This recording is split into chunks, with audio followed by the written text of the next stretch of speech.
তারপর সে তাড়াহুড়া করে তার রুমে যায় আর ড্রয়ার থেকে তার বন্দুকটা বের করে। তারপর সে আবার তার রুমের সিকিউরিটি অ্যালার্মটা চালু করে ঘুমাতে যাবে। এমন সময় অ্যালার্মটা আবার বেজে ওঠে আর এইবার অ্যালার্মটা বাজে বেসমেন্ট থেকে। তাই সে চেক করার জন্য সেখানে যায় আর সে দেখে সেখানে একটা অদ্ভুত লোক।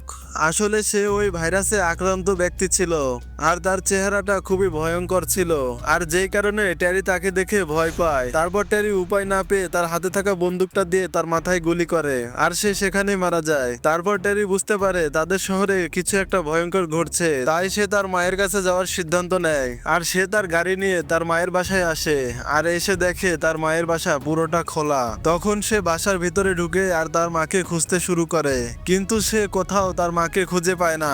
তারপর সে যখন তার গাড়ির কাছে আসে তখন সে দেখে তার মা গাড়ির ভিতরে মারা গেছে।